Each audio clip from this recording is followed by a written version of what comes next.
इस मेथड को यूज करोगे तो $25 भी आपके बच जाएंगे। हेलो एवरीवन, कैसे हो आप सब। आज की इस वीडियो के अंदर आप जान जाओगे कि सीआईबीसी बैंक में जीआईसी कैसे बनवाते हैं। अगर आप कनाडा स्टडीज करने जा रहे हो और अगर आप जीआईसी बनवाना चाहते हो, ये वीडियो आपके लिए है। इस वीडियो में आपको पता चलेगा स्टेप बाय स्टेप प्रोसेस, कैसे पेमेंट करवानी है, कितनी पेमेंट करवानी है और आपके कॉमनली आस्क्ड क्वेश्चंस। तो वीडियो को स्टार्ट करने से पहले ये बात कहना चाहूंगा कि वीडियो में एक एक स्टेप काफी इंपॉर्टेंट है, तो वीडियो स्किप बिल्कुल मत करना। तो आइए जल्दी से शुरू करते हैं। सबसे पहले आप google.com पर जाइए और वहां पर लिखिए CIBC GIC ISBO। ये लिखने के बाद आप सर्च कर दीजिए। अब जैसे कि आप सर्च कर चुके हो, इसे आप पहले लिंक पे क्लिक कर लीजिए। आपके आगे कुछ ऐसा पेज आ जाएगा, आप उसे ओके क्लिक कर दीजिए। अब आपके आगे कुछ ऐसा पेज आ जाएगा जहाँ पे लिखा होगा स्टेप 1 ऑफ 3 पेमेंट इन्फॉर्मेशन। अब आपको नीचे स्क्रॉल करना है और यहाँ पे क्लिक करना है you are applying for student JC program और अमाउंट के अंदर आपको $20,635 डाल देना है। अब सिलेक्ट पेमेंट कंट्री कर लीजिए जहाँ से भी आप अप्लाई कर रहे हो। मैं इंडिया से कर रहा हूँ तो मैं इंडिया सर्च कर लेता हूँ। आपकी जो भी कंट्री है अब वो डाल दीजिए। अब ये सिलेक्ट करने के बाद नीचे स्क्रॉल करते हैं और यहाँ पे आपके आगे लिख रखा है कि आपको 13,21,000 रुपये देने पड़ेंगे आपकी जीएससी क्रिएट करने के लिए। तो इसे सिलेक्ट पर क्लिक कर लीजिए। अब ध्यान रहे, जो भी आपकी ये अमाउंट है, ये अमाउंट आपकी फिक्स हो जाएगी 20 मिनट के लिए। तो आपको मेक श्योर करना है कि आपको 20 मिनट के अंदर ये फॉर्म कंप्लीट करना है, क्योंकि ये प्राइस आपके लिए लॉक हो चुका है। तो आइए स्टूडेंट इन्फॉर्मेशन पर क्लिक करते हैं और जल्दी से स्टार्ट करते हैं। अब यहाँ पर आपको दिखेगा स्टेप 2 ऑफ 3 स्टूडेंट इन्फॉर्मेशन। अब नीचे स्क्रॉल करते हैं और स्टूडेंट डिटेल्स के अंदर अपनी डिटेल डाल दीजिए। टाइटल में जाएं तो मिसेज आएगा मैरिड फीमेल के लिए, मिस्टर आएगा मेल के लिए और एमएस अनमेरिड फीमेल भी यूज कर सकती हैं, मैरिड भी यूज कर सकती हैं और विडो भी यूज कर सकती हैं। बात करते हैं एमएक्स की तो वो ट्रांसजेंडर यूज कर सकते हैं। मैं अभी मिस्टर यूज कर रहा हूँ और यहाँ पर अपना नाम डाल दीजिए पासपोर्ट के अकॉर्डिंग। कुछ लोगों के पासपोर्ट पर लास्ट नेम नहीं होता है तो आप इसे टिक कर दीजिए। अब आइए स्क्रॉल करते हैं। अब जिस भी कॉलेज या यूनिवर्सिटी के अंदर आपने अपना एडमिशन लिया है, आप उसे सिलेक्ट कर लीजिए। अब चलते हैं प्रोग्राम ऑफ स्टडी पर। अब यहाँ से आप कोई भी चूज कर लो जो भी आपकी फील्ड के अकॉर्डिंग मैच करता है। फॉर एग्जाम्पल, आपका कोर्स अगर बिजनेस का है बिजनेस चूज कर लो, फार्मेसी का है फार्मेसी चूज कर लो, और अगर आपको समझ नहीं आता है कि यार मेरा कोर्स किससे रिलेट हो रहा है, तो आप यहाँ पे ये चूज कर सकते हो जो कि है ग्रेजुएट प्रोग्राम नॉट लिस्टेड। और यहाँ पे कुछ ज़्यादा सोचने की जरूरत नहीं है, ये इसलिए पूछते हैं ताकि वो जान पाए कि आपका कोर्स आखिर है क्या। अब यहाँ पर आप अपनी स्टूडेंट आईडी डाल दीजिए जो भी आपकी लेटर ऑफ एक्सेप्टेंस के ऊपर लिखी होती है। तो मैं वो डाल देता हूँ। अगली फील्ड कहती है टेंटेटिव अराइवल डेट। तो पहले टेंटेटिव का मतलब जान लेते हैं। टेंटेटिव का मतलब होता है एक्सपेक्टेड, अंदाजे से। तो मान के चलो अगर मेरी इनटेक मई इनटेक है तो मैं आऊँगा अप्रैल की एंडिंग में या फिर मई की स्टार्टिंग में। तो उसके अकॉर्डिंग आप डेट डाल दो। यहाँ पे अगेन कोई सोचने वाली बात नहीं है। बैंक वाले ये इसलिए पूछते हैं ताकि वो जान पाए कि बच्चा आ कब रहा है, ताकि हम प्रिपेयर रहें। अब टेंटेटिव ग्रेजुएट डेट भी आप डाल दीजिए। अगर 8 महीने के प्रोग्राम है तो 8 महीने आगे की डेट। अब यहाँ पे अगली फील्ड कहती है what is the intended use of this account. तो आप इसके अंदर एजुकेशन और चाइल्ड एजुकेशन रहने थे। अब नीचे चलते हैं, योर ऑक्यूपेशन कैटेगरी और योर ऑक्यूपेशन डिस्क्रिप्शन, इन दोनों को एज इट इज रहने दे जो कि स्टूडेंट है। नीचे चलते हैं, detail description of your occupation, उसको सिलेक्ट पे रहने दीजिए क्योंकि आप ऑलरेडी स्टूडेंट बता चुके हैं तो कोई डिस्क्रिप्शन की जरूरत नहीं है। और लास्ट ऑप्शन कहता है is this account to benefit a third party, तो इसका आंसर है नो। अब यहाँ पे नीचे जाने पर हमें एक फील्ड दिखती है जो कहती है एडमिशन लेटर। तो आपका जो एलओए होता है यानी कि लेटर ऑफ एक्सेप्टेंस, आपको यहाँ पर वो अपलोड करना है।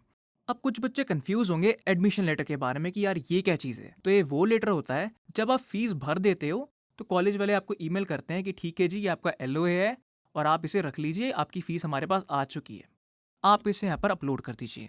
तो ये मैंने अपलोड कर दिया है। अब चलते हैं नीचे जो कि कहता है स्टूडेंट कॉन्टैक्ट डिटेल्स। अब ये बड़ा इंपॉर्टेंट है, जो भी आपके पासपोर्ट पर लिखा है आपको ये उसके अकॉर्डिंग भर देना है। तो आइए इसे भर देते हैं। अब बहुत बच्चे यहाँ पे कंफ्यूज भी होंगे जो बोलेंगे समझ नहीं आ रहा कि स्ट्रीट नंबर स्ट्रीट नेम को लिखे क्या, हमारे पासपोर्ट में बड़ा अलग सा एड्रेस है। तो यहाँ पे बोलूँगा कंफ्यूज मत होना। सीआईबीसी वालों को भी पता है एड्रेस का राइटिंग फॉर्मेट इंडिया में अलग है, कनाडा में अलग है। तो मेक श्योर कि जो भी लिखा है पासपोर्ट पर वही लिख रहे हो, बट इतना कंफ्यूज मत होना। Doesn't matter street number name कहाँ है क्या है, जस्ट मेक श्योर कि जो पासपोर्ट पर है वो यहीं पर है। और मैं ऐसा इसलिए कह रहा हूँ क्योंकि एड्रेस लिखने का ढंग अलग अलग होता है। इंडिया में स्ट्रीट नेम स्ट्रीट नंबर वाला सिस्टम नहीं है और ये बात बैंक वाले भी जानते हैं। अब चलते हैं नीचे। अब यहाँ पे फ़ोन नंबर पूछ रखा है, यहाँ पर आप अपना फ़ोन नंबर दे सकते हो या अपनी मम्मी पापा का नंबर दे सकते हो। तो आइए वो डाल देते हैं। डालने के बाद यहाँ पर अपनी ईमेल एड्रेस डाल दीजिए। मेक श्योर कि वो ईमेल एड्रेस डालें जो ईमेल चलती हो, जिसे आप बार बार यूज़ कर सकते हो, क्योंकि आगे जो ईमेल आएगी वो आपकी इसी ईमेल एड्रेस पर आएगी। तो मेक श्योर कि आप सही ईमेल एड्रेस डाल दें। अब यहाँ पे आपको एक चीज़ का और ध्यान रखना है। अब जो भी पासवर्ड सेट करो, मेक श्योर कि वो 8 करेक्टर का हो, जिसमें एक लेटर अपर केस हो और एक स्पेशल करेक्टर हो। स्पेशल करेक्टर जैसे कि @ हैश एक्सक्लेमेशन मार्क ऐसे। तो आइए मैं पासवर्ड सेट कर देता हूँ। आपको मैं एक और चीज़ सजेस्ट करूँगा कि जो भी आपकी ईमेल है और जो भी आपका पासवर्ड है, उसे आप कहीं पर नोट कर लें ताकि आपको आसानी रहे, क्योंकि हमें ये पासवर्ड और ईमेल आईडी आगे चाहिए रहेगी। अब ये करने के बाद नीचे चलते हैं। ये सेक्शन है पासपोर्ट डिटेल्स। तो आपको अगेन अपना पासपोर्ट देखना है और सारी इन्फॉर्मेशन यहाँ पे फिल कर देनी है। अब ये सब डिटेल डालने के बाद सबसे इंपॉर्टेंट पार्ट है, इसे ध्यान से सुनना। अब सबसे ज़्यादा इंपॉर्टेंट है रेफरल डिटेल्स। ऐसा मैं इसलिए कह रहा हूँ क्योंकि यहाँ पर आपको फ्री में $25 मिलेंगे। और उससे पहले मैं आपको एक बार प्रूफ दिखा देता हूँ कि आप पहले प्रूफ देखो फिर आगे बात करते हैं। ये देख लो, gate $25 when you refer a friend। यहाँ पे देख सकते हो 25। You will get a $25 bonus when they transfer money to an international student GIC program account। Your friend will earn $25 referral bonus। तो ऐसे देख सकते हो, you will and your friend will, यानी कि दोनों को $25 फ्री में मिलेंगे। अगर आप इस स्टेप को हटा दोगे तो आपको कुछ नहीं मिलेगा। तो मेक श्योर कि रेफर कोड जरूर से लगाएं, तब जाकर आपको फ्री में $25 मिल जाएंगे। तो यहाँ पर आपको करना क्या है, यहाँ पर इसे सिलेक्ट करना है आपको फ्रेंड्स एंड फैमिली, और डिटेल्स में डालना है फ्रेंड।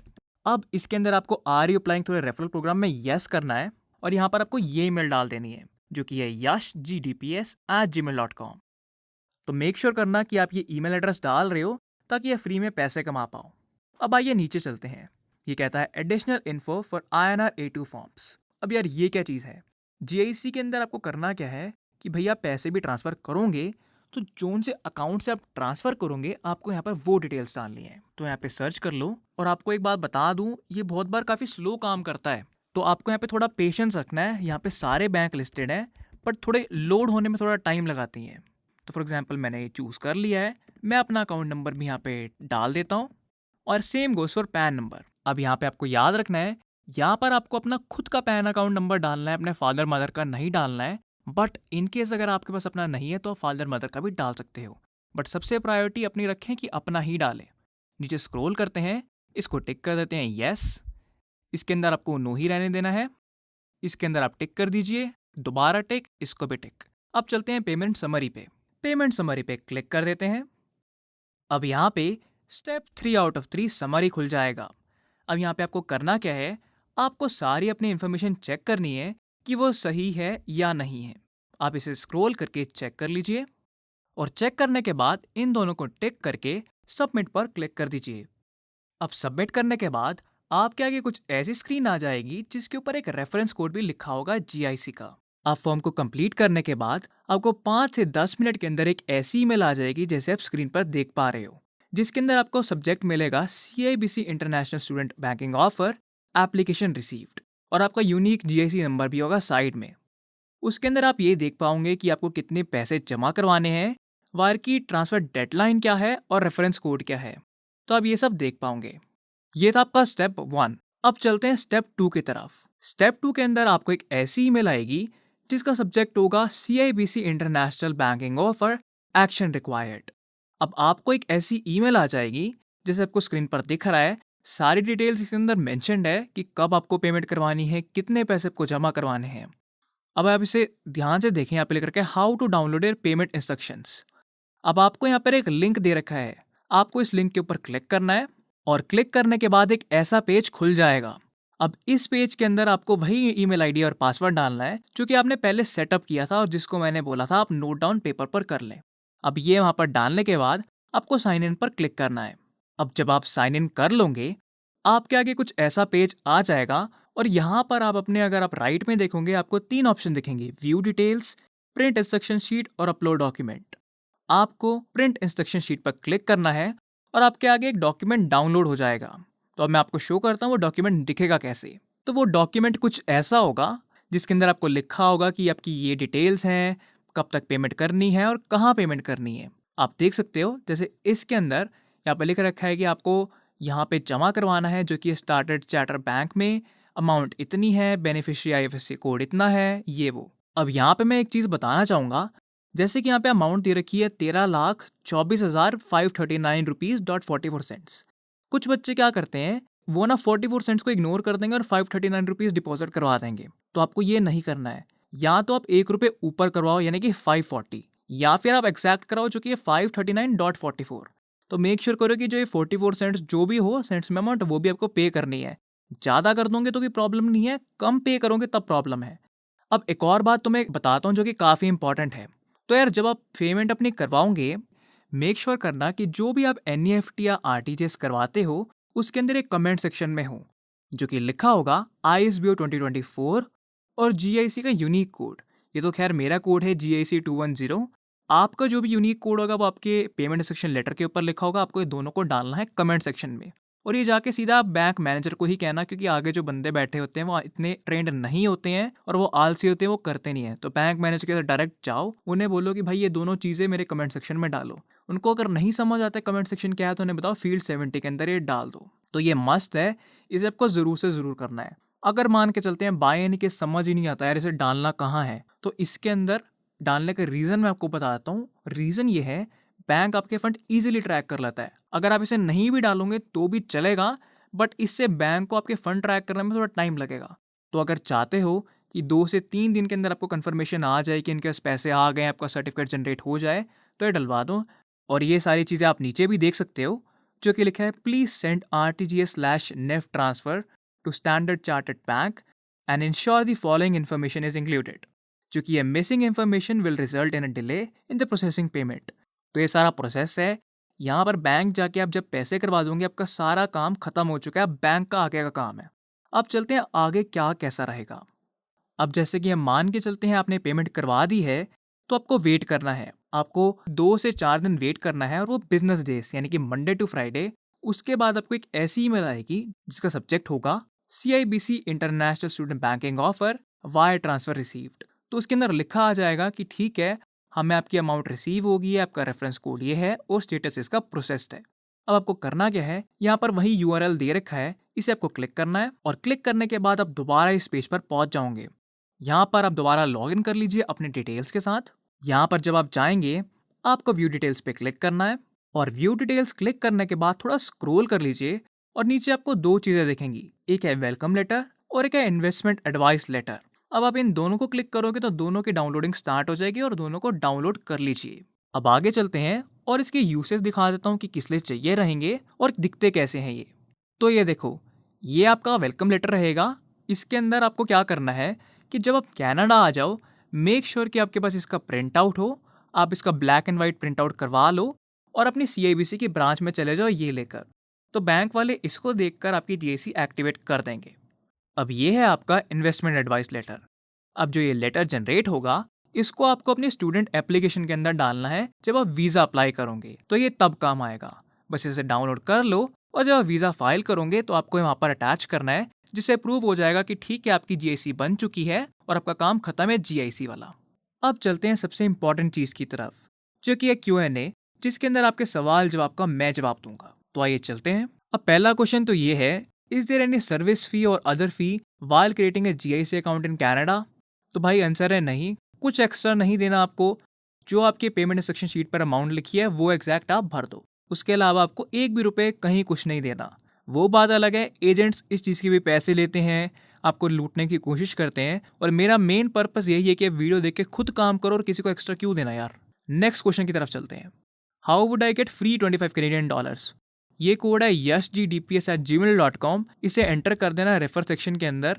इसे एंटर कर दोगे तो जब आपका बैंक अकाउंट खुलेगा आपको फ्री में $25 मिलेंगे। नहीं यूज़ करोगे तो कुछ नहीं मिलेगा। और मैं एक और बात बता दूं, ये कोड लाइफ टाइम के लिए वैलिड है, आप इसे कभी भी कितनी बार भी यूज़ कर सकते हैं। नेक्स्ट क्वेश्चन है, how long does it take to generate the certificate? तो ये मैक्सिमम 4 बिजनेस डेज है, लेकिन 2 से 4 के अंदर हमेशा आ जाता है। तो बस जब आप पेमेंट करवा देंगे, बस उसे 4 बिजनेस डेज रुक जाइए, उसके अंदर आपको अपना GIC सर्टिफिकेट मिल जाएगा। अब इसके अंदर नेक्स्ट क्वेश्चन ये है कि मैं $20,635 जमा करवा दूंगा, लेकिन मुझे अपना GIC का पैसा मिलेगा कैसे कनाडा के अंदर? तो इसके अंदर आपको 2 ऑप्शन मिलेंगे जब आप कनाडा में जाओगे। तो पहला ऑप्शन के बारे में डिस्कस करते हैं, और मान के चलते हैं अगर आपकी $20,635 की GIC है तो इसके अंदर आपको 4,127 कैनेडियन डॉलर्स मिलेंगे अराइवल पर, जिसके अंदर से आपको रफली $1,500 मिलेंगे हर महीने 11 महीने के लिए। अब सेकेंड ऑप्शन के अंदर क्या रहेगा, आपको 6,190.50 कैट मिलेंगे अराइवल पर, जिसके अंदर आपको 1313 हर महीने मिलेंगे। तो ये चीज़ आपसे बैंक टेलर वहां पर पूछेंगे कि आप कौन सा ऑप्शन प्रेफर करते हो। अगर वो नहीं पूछते तो आप फिर भी बता सकते हो कि मेरी ये प्रेफरेंस है, आप ये वाला कर दो, तो वो कर देंगे। अब अगला सवाल ये है, हाउ शुड आई पे the fees, can I pay it online और should I go to the bank. तो देखो इसके अंदर क्या है, आपको RTGS और NEFT करना है, जैसा आपको ठीक लगे वैसा कर लो। ऑनलाइन करना है तो ऑनलाइन कर लो, ऑफलाइन करना है ऑफलाइन कर लो। लेकिन मैं सजेस्ट करूंगा बैंक जाओ, वहां पर साथ के साथ NEFT करो। बैंक मैनेजर को बोलो कि अभी के अभी करो यार, क्योंकि अमाउंट बहुत बड़ी है, और वो भी ये बात समझ जाएंगे। तो बाकी ये ज़रूर से करना। और इसके अंदर इंपॉर्टेंट बात ये है कि जो भी आप पैसे भेजोगे वो आपके खुद के अकाउंट से आने चाहिए। ऐसा नहीं है कि आप GIC के पैसे अपनी मम्मी के अकाउंट से भेज रहे हो या पापा के अकाउंट से भेज रहे हो। मेक श्योर कि जो भी स्टूडेंट का नाम है उसी के अकाउंट से पैसा आए। अगर आप किसी और के अकाउंट से पैसा भेजते हो तो आपकी GIC रिजेक्ट हो जाएगी। और अगर आपके अकाउंट में पैसे नहीं है तो मेक श्योर कि अपने पापा या मम्मी को बोलें कि वो पैसे आपके अकाउंट में भेजे, फिर आपके अकाउंट से पैसे भेजे जाए GIC के लिए। अगला क्वेश्चन कहता है, how much should I pay for my GIC। You can select any amount from 20,600 Canadian dollars to a maximum of 50,000 Canadian dollars. अब इसके अंदर पहले क्या कंडीशन थी, आप मिनिमम $10,000 की GIC बना सकते हो अप टू 20,000। लेकिन 1 जनवरी 2024 में सरकार ने नई कंडीशन लगाई कि खर्चे बढ़ रहे हैं, एक्सपेंसेस बढ़ रहे हैं, तो मिनिमम GIC आपको बनवानी पड़ेगी 20,635 की। और मैं वो बोलूँगा कि ये काफ़ी है अमाउंट, क्योंकि इससे आप नेक्स्ट सेमेस्टर की फीस भी भर पाओगे, जॉब भी मिल जाएगी, और 20,000 मोर देन इनफ है। तो आप 20,635 की ही GIC बनवाओ। अगला क्वेश्चन है, how to contact CIBC bank. इसके अंदर आप उन्हें ईमेल कर सकते हो, वो यूजुअली रिस्पॉन्ड भी कर देते हैं 48 घंटों में। ईमेल आपकी स्क्रीन पर दे रखी है जो कि स्टूडेंट हेल्प है, और mailbox.isbo है @cibc.com। और कोई क्वेश्चन है तो कमेंट सेक्शन में बिल्कुल फ्री होकर पूछना, मैं जरूर से जवाब दूंगा। और मेक श्योर करना कि रेफरेंस कोड यूज कर लो $25, जिससे आपको फ्री में मिल जाए। इस वीडियो को लाइक प्लीज कर देना यार, बहुत ज्यादा मेहनत लगती है। कमेंट करोगे तो मुझे बहुत खुशी मिलेगी। Thank you for watching.